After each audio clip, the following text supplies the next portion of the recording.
Espera aí, vou pedir só para todos desligarem o microfone, só para a gente ouvir ele, tá bom? É só tocar no microfone aí, Sam. Sim, gente. Então, eu vou começar. Me desculpa se eu me alongar, eu não estou acostumado a pregar. E, assim, eu separei uma palavra que a minha palavra tem um título: é Viver acima das circunstâncias. Eu vou pregar em cima da vida do apóstolo Paulo. Gente, eu queria começar citando um versículo e dando a entender, dando uma introdução. Quem era Paulo? Em Filipenses 3, 5, 6, está escrito assim: isso foi uma carta de Paulo. Paulo escreveu a carta de Filipenses.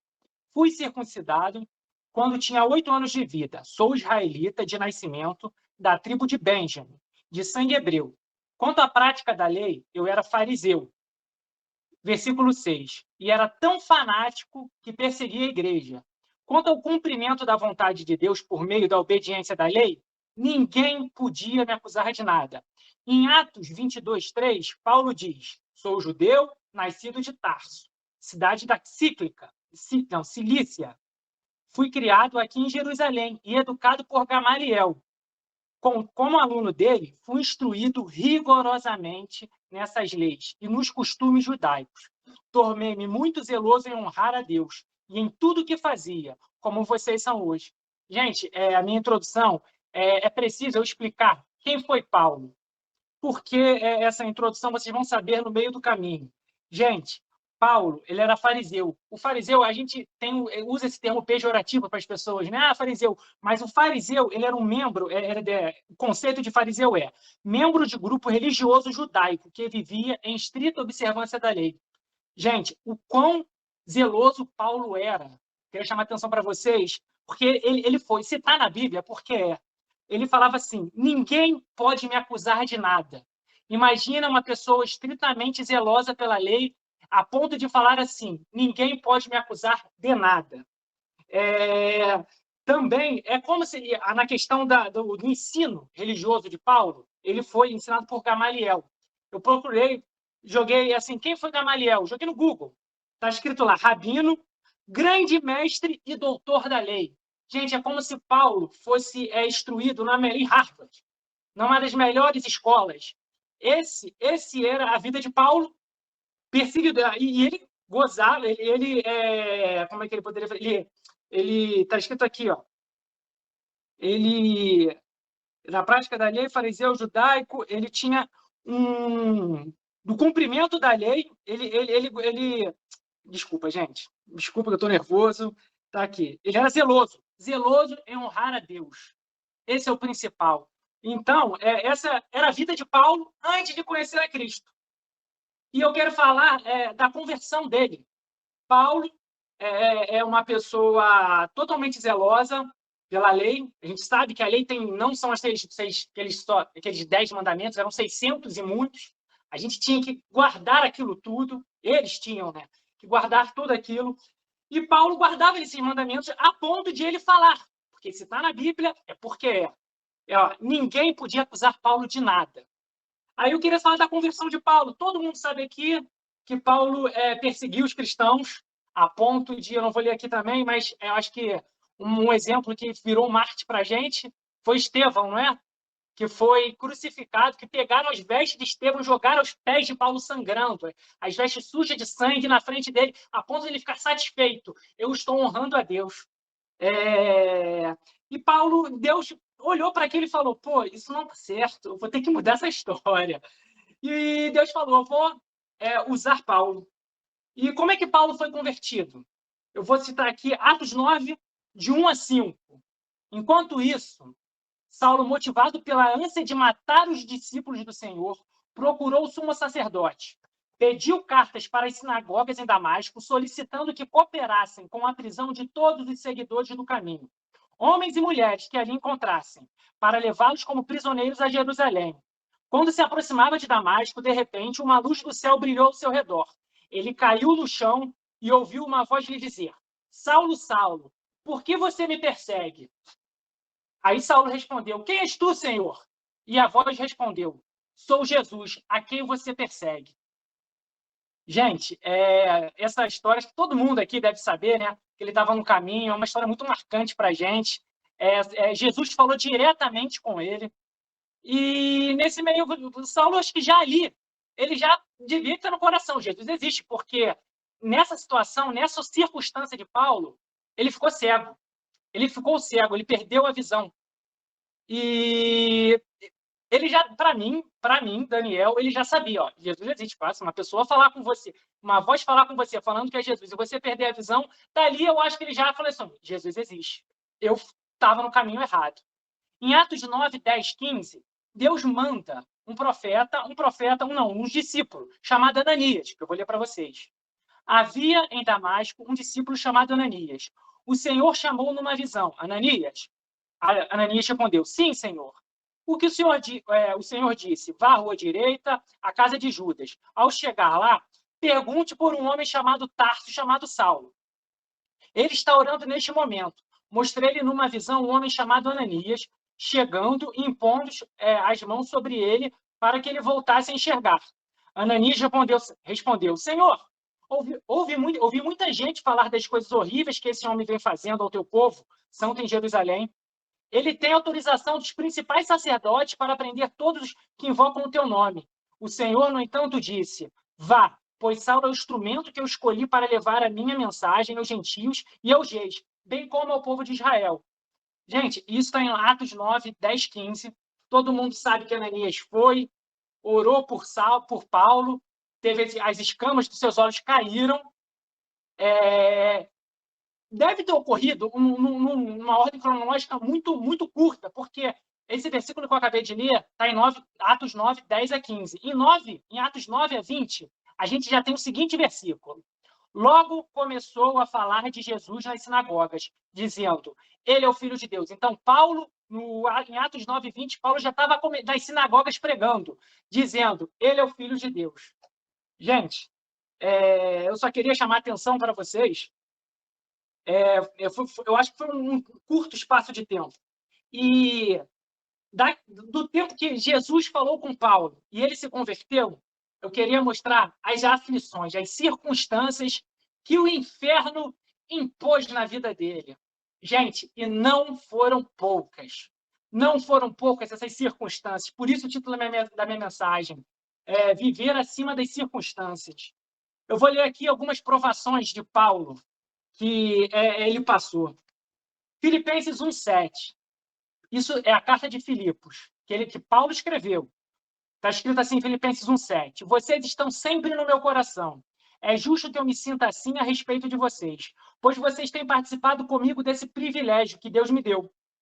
É isso que vocês estão fazendo agora que eu estou na cadeia. E foi o mesmo que fizeram quando eu estava livre para defender e anunciar com firmeza o evangelho.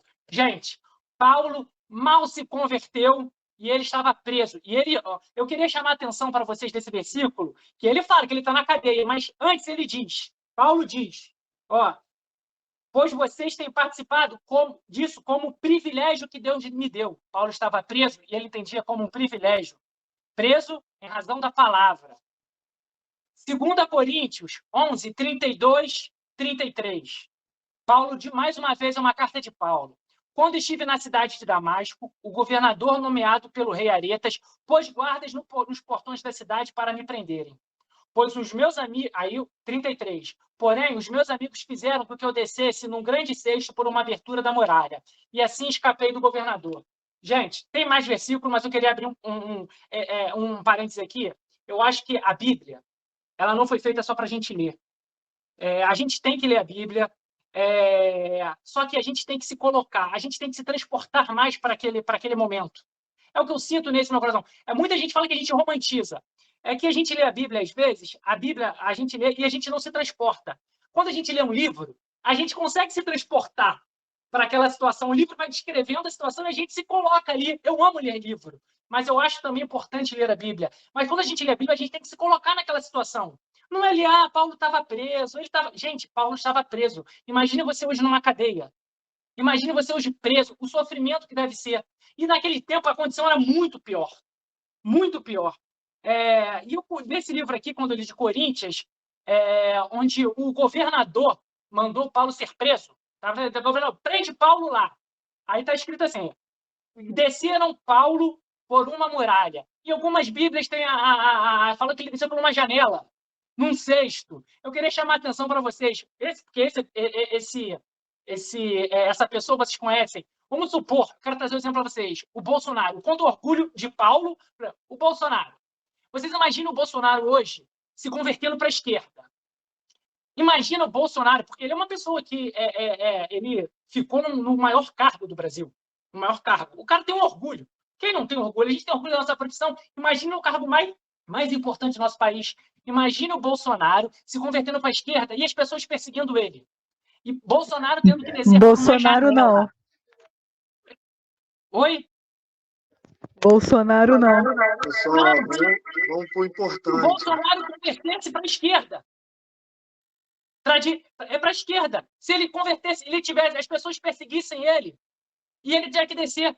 Que orgulho! Ele é uma pessoa orgulhosa. Eu só dar um exemplo para vocês.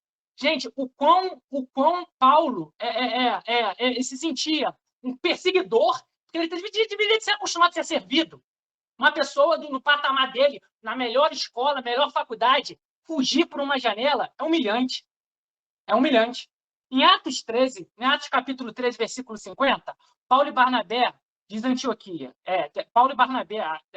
Quando Paulo e Barnabé estavam em Antioquia, Atos 13, 50. Mas os judeus atiçaram as mulheres não judias da alta sociedade, convertidos ao judaísmo, e também os homens mais importantes da cidade. E começaram a seguir Paulo e Barnabé e os expulsaram daquela região. Beth, vamos ver o exemplo da Beth. Beth chegou lá em Cabo Frio. Beth, você chegou em Cabo Frio e está pregando a palavra. Imagina você pregando a palavra e o pessoal fala assim, vamos tirar essa mulher daqui. Essa mulher está pregando essas heresias aqui, vamos expulsar ela. Imagine você sendo expulsa da região. Como você deve se sentir? Olha aqui, pô, cara, eu cheguei aqui. A Vera chegando em São Pedro. Vamos lá, vou pregar a palavra aqui para esse povo, o povo do bairro dela, chegando assim, ó, não, a gente não quer mais essa mulher daqui, não. Expulsa ela. Gente, é a situação que Paulo se colocou. Nós temos que nos colocar na situação da Bíblia. Atos 14, 19. Alguns judeus que tinham vindo da cidade de Antioquia e de Icônio conseguiram o apoio da multidão. Gente, Atos 14, 19. Pense nesse versículo. Conseguiram o apoio da multidão. Apedrejaram Paulo e o arrastaram para fora da cidade porque pensavam que ele tinha morrido. Gente, eles apedrejaram Paulo e arrastaram para fora da cidade porque pensaram que Paulo tinha morrido.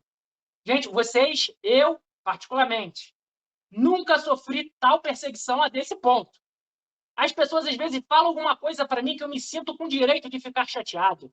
Ai, aquele fulano de tal me disse uma coisa, me maltratou, me deu um fora, não sei o quê.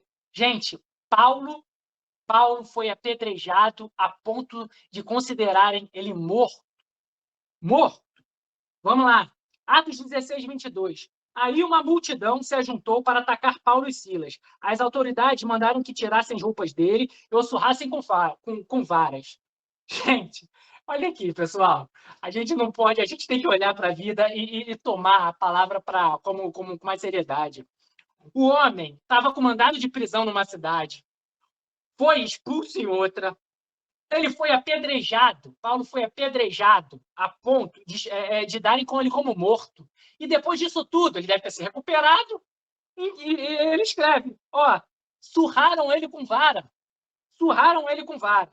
Em Atos 17, 33, Atos 17, 13, 14, está escrito: mas quando os judeus da Tessalônica souberam que Paulo tinha anunciado a palavra de Deus, também em Bereia, foram até lá e começaram a agitar e atiçar o povo contra eles. Então, os irmãos enviaram Paulo imediatamente para o litoral. Gente, coloque-se na situação: mandado de prisão, apedrejamento, expulso da cidade, apanhou. Gente, se você está numa cidade e começa o burburinho de falar, ó, Paulo está aí, vamos pegar ele, o quão temor do seu coração você ficaria? Imagina, vou passar por isso tudo de novo, porque, gente, nós somos humanos, nós sentimos dores. Atos 21, 27, 31.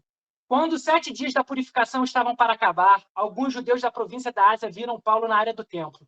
Então atiçaram a multidão e agarraram Paulo e começaram a gritar: israelitas, nos ajudem, este homem que vai pelo mundo inteiro falando todas as pessoas e dizendo mentiras contra o povo de Israel. Aí eu vou pular para o versículo 30 que fala: eles agarraram Paulo e o arrastaram para fora da cidade do templo e fecharam os portões. Quando a multidão já ia matar Paulo, o comandante das tropas romanas recebeu a notícia de que toda a cidade de Jerusalém estava em revolta. Gente, eu não sei se vocês já se colocaram em situação... Eu vou dar um exemplo. Quando você está numa praia e você está num arrastão, você não sabe o que fazer. A coisa não está... Você não está vendo, você não sabe quem está sendo roubado ou não, mas você já fica com temor. Imagina Paulo no meio daquela multidão, sendo arrastado, as pessoas querendo matar. Qual a situação que Paulo vivia? Essas são as circunstâncias, gente. Eu vou trazer, não vou ler esse versículo porque a passagem é grande, mas como... não. Agora eu vou pular, vou dar uma pausa e vou falar. Mandado de prisão, vamos lá, surrado, expulso, apedrejado. Gente, essas foram todas as circunstâncias de Paulo. Agora eu vou falar uma coisa para vocês. O que me chama a atenção nessa situação é que homens fizeram isso. Muito provavelmente imbuídos de espírito demoníaco. Diretamente, homens tomados por uma possessão demoníaca, eles perseguiram Paulo e quase o mataram. Só que eu quero chamar a atenção para vocês agora por 2 versículos. Em Atos 27, 13, todo mundo sabe que Paulo sofreu um naufrágio. Todo mundo sabe disso. E uma coisa que eu nunca tinha visto, alguns de vocês devem saber, que Paulo foi mordido por uma víbora. Está escrito aqui que em Atos 28, 3, Paulo ajuntou um feixe de graveto e jogando no fogo, quando uma cobra, fugindo do calor, agarrou-se na mão dele. Gente, eu queria só separar essa diferença, porque a gente às vezes tem mania e a gente cai na do mundo. Porque a gente fala assim, tudo é o diabo, tropeçou é o diabo. Mas gente, o diabo ele usa todas as artimanhas. Ele usou homens para atacar Paulo. E a gente, às vezes, a gente tem que começar a perceber que a ação do inferno contra a nossa vida. Ele usa as circunstâncias para nos minar. Imagina Paulo, depois de sofrer isso tudo, falar assim, ele deve pensar assim, pô, Deus, depois que eu me converti, é só de graça, eu apanhei, eu fui apedrejado, fui preso, agora ainda vem essa cobra e me pica, eu sofri um naufrágio. Gente, então, não só de circunstâncias humanas que a gente vê na nossa vida, é a ação do inferno. Mas o diabo usa, eu estou andando na rua, o cachorro me mordeu. Aí se você falar para uma pessoa que não é cristã na rua, ela vai falar que é o diabo. Não é? Para um cachorro te morder, do nada? Aí você fala assim, tem coisas que a gente não entende. Aí você fala assim, é a ação do inferno nas nossas vidas. E eu queria falar agora como Paulo suportou todas essas coisas. A minha mensagem está começando agora. Falar, Paulo suportou todas as coisas. Se lembra da conversão de Paulo, que Ananias foi lá orar por ele? Eu vou chamar aqui a atenção. Atos 9, 17. Então Ananias entrou na casa de Judas, pôs a mão sobre Paulo e disse, Saulo, meu irmão, o Senhor que me mandou aqui é o mesmo Jesus que você viu na estrada em Damasco. Ele me mandou para que você veja de novo. Agora, o principal, fique cheio do Espírito Santo. Gente, não há como tantas circunstâncias do inferno. O inferno está empurrando o povo de Deus destruindo família, doença, situação financeira. Ele está acabando com o povo. Ele está acabando, não. Ele está empurrando as situações. E nessa forma, como a gente pode suportar tudo isso? Porque está escrito na palavra. Está escrito na palavra, resistir ao diabo. Deus não está falando, vai lá, enfrenta, pega uma luva de boxe e cai na mão com o diabo, com os demônios dele. Só resistir. Mas como resistir o diabo? Gente, sendo cheio do Espírito. Porque olhando todas as circunstâncias que Paulo passou, sem o Espírito Santo, gente, não tem como. Não existe como. Gente, como a gente pode ser cheio do Espírito? Lendo a palavra. Daniel, eu escuto o hino o dia todo. Não vai ser o suficiente. Ouvir a palavra de Deus, está falando assim, ouvir, que a palavra de Deus vem pelo ouvir. Pelo ouvir. É importante escutar? É muito importante, Daniel. Eu tô em um lugar que eu não posso ler a palavra. Está escutando? Ok. Gente, a única forma da gente resistir a essas circunstâncias é lendo a Bíblia, porque nós tomamos por base, isso me dá força. Gente, olha o quanto Paulo sofreu. Eu nunca me coloquei numa situação. Eu não me coloquei em uma situação. Eu não sofri nenhuma situação. Eu sofri o mínimo do mínimo. E ainda murmurei. Falei, Deus, por que isso está acontecendo comigo? Por que eu estou sofrendo? Aí eu olho a vida de Paulo, ele suportou todas essas coisas. Mas como a gente faz isso? Lendo, gente, sem a palavra, porque isso, para mim, é combustível. Eu acordo de manhã e falo, Deus, muito obrigado. Muito obrigado, porque mais por esse dia, por você me dar oportunidade. Nós temos saúde, nós temos a família, nós temos tudo isso, gente. E sem ler a palavra, sem se dedicar tempo à Bíblia, não vamos vencer. Não adianta.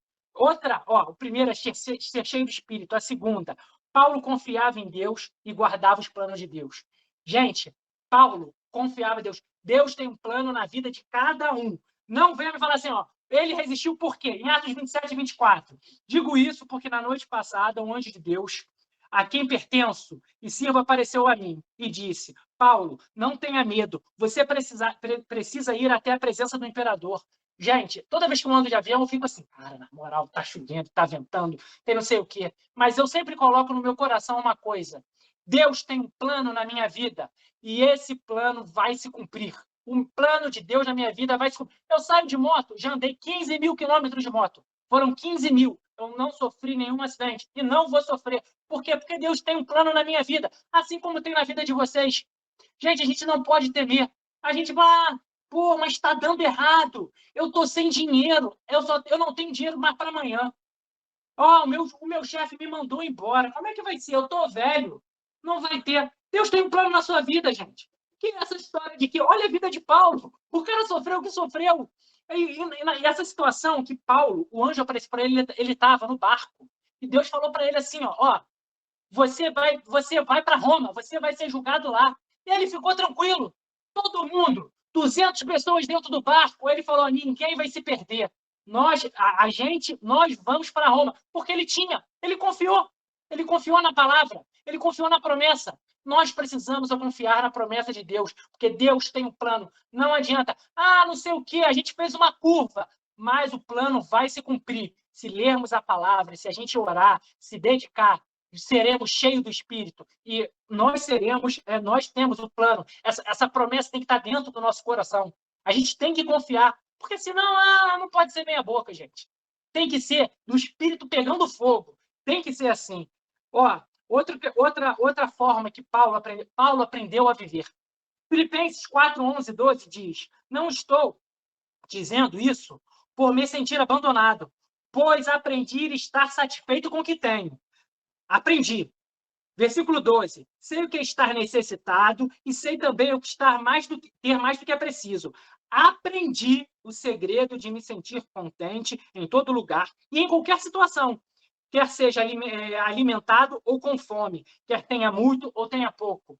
Gente, nós precisamos aprender. A única forma da gente aprender com isso é lendo a palavra, orando. Gente, Deus, a gente precisa ter comunhão. Eu não estou falando para você ficar 1 hora de joelho. Eu estou caminhando de um setor do meu trabalho para o outro. Vai orando. Senhor Jesus, abençoa essa minha causa aqui, que eu vou falar ali com o meu superior, eu vou falar com o meu cliente, eu vou falar com o meu chefe. Esse momento é um momento de oração. Não existe forma de orar. Vou ficar 1 hora orando. É bom? Ok. Mas não vai ser melhor do que você estar no caminho da sua casa, do seu trabalho, sentado no ônibus, no carro, seja lá o que for. Eu oro no capacete. Não só no capacete, eu oro ajoelhado, gente. Oro sentado, oro. Gente, Deus é relacionamento. É relacionamento. Para a gente ter esse contato, a gente precisa se relacionar com Ele. Qual é a forma? Lendo a palavra. Tu lendo a palavra, tu vai orando, Deus, Deus, Paulo aprendeu a viver em toda e qualquer situação. Ele aprendeu a viver feliz. Ele aprendeu. A gente precisa aprender. Não é uma prática. Não é, não é uma coisa de 1 hora para outra. Me converti, sou santo. Aconteceu com Paulo. Por acaso aconteceu. Mas a santidade, minha mãe sempre diz uma palavra. A vereda do justo é como a luz da aurora. Ela vai brilhando cada dia mais até se tornar dia perfeito. Assim é a nossa vida. A gente vai caminhando com Deus, mas a gente precisa se esforçar. lendo, orando, querendo mais santidade, querendo, como o Felipe diz, o poder. A gente precisa de pegar e orar, tem que ter no nosso coração. Agora eu vou falar aqui, deixa eu ver, em Coríntios 4, 8, 10. Gente, não, eu vou pular, não vou ler esse versículo agora. E o sentimento de Paulo era esse. Em todas as situações, temos a vitória completa por meio daquele que nos amou. 2 Coríntios 4,16. Por isso, nunca ficamos desanimados, mesmo que o nosso corpo vá se gastando, mas o nosso espírito se renova dia a dia. Gente, Paulo aprendeu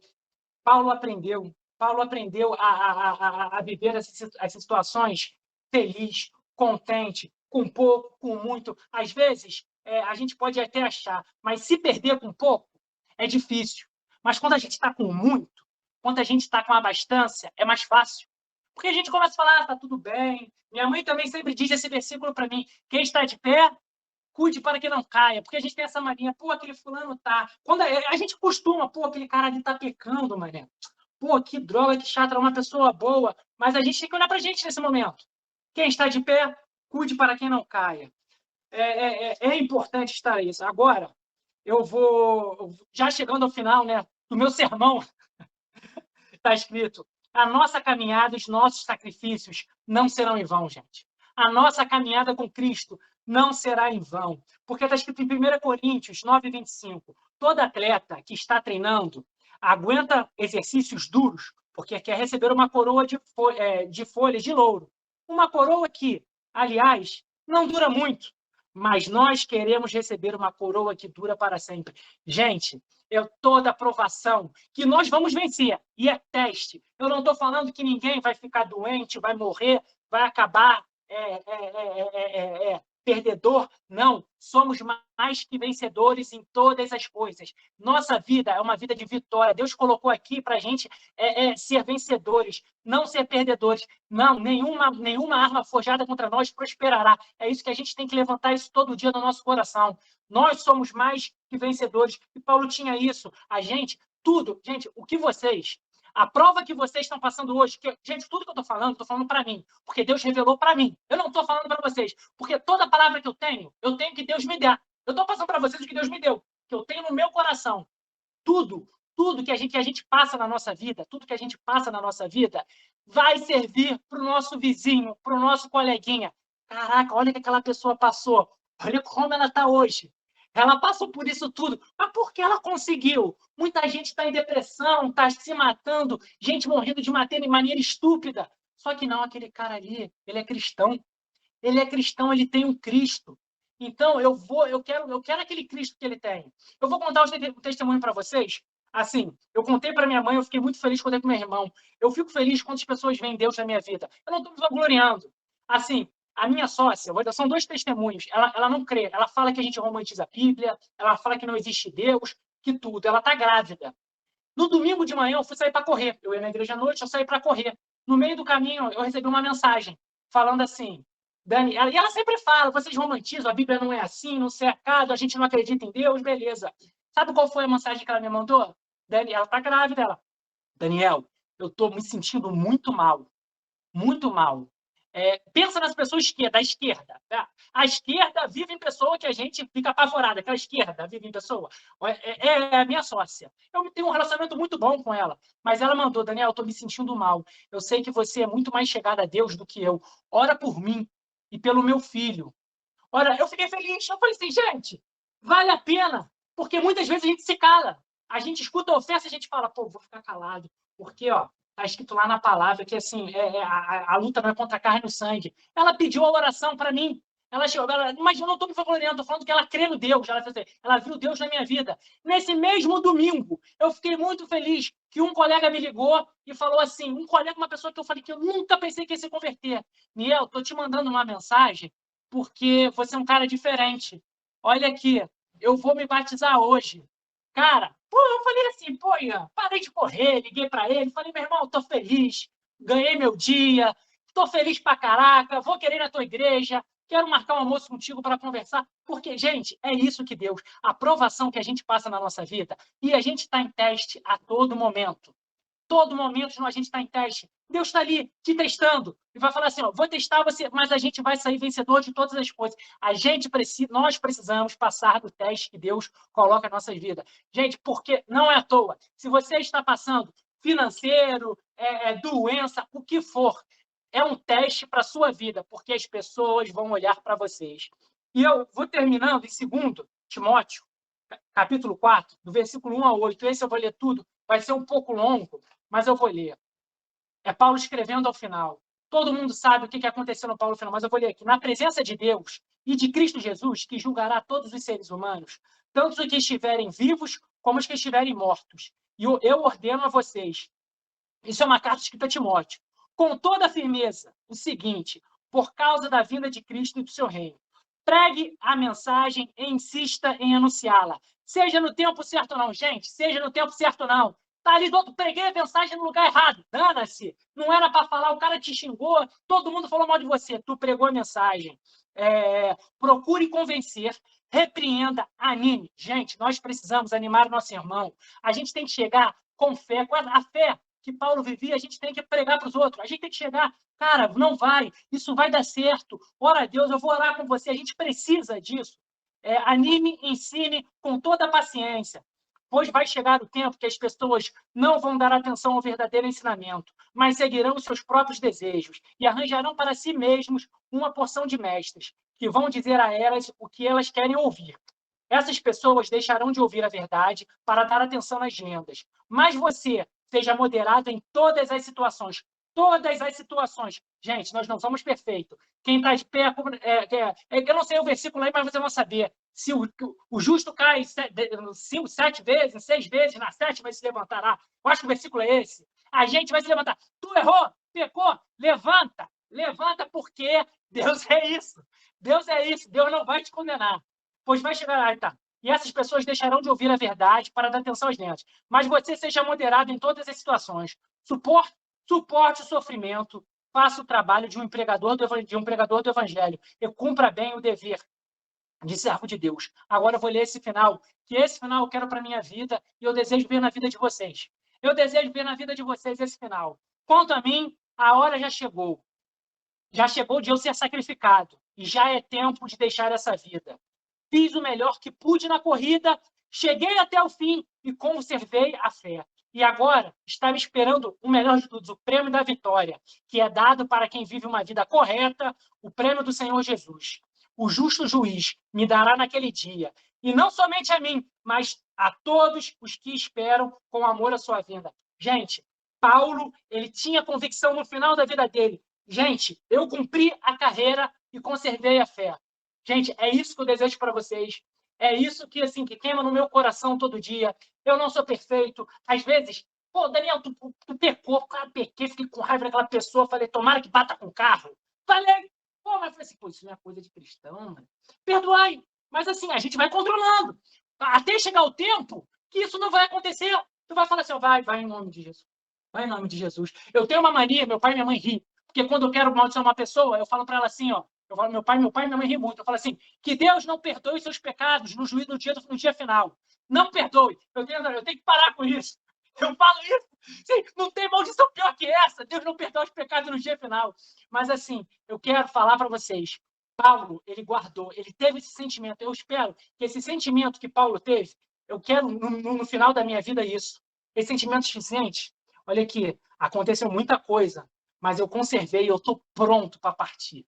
E assim, eu desejo, não só isso para a minha vida, porque eu desejo isso na vida de vocês, porque vocês, gente, eu tenho minha gama de família, de amizade, vocês têm. E se cada um fizer um pouquinho, vocês vão espalhar de forma magnífica o evangelho. É isso, gente. Me desculpa se não foi bom, se eu me alonguei, tá bom?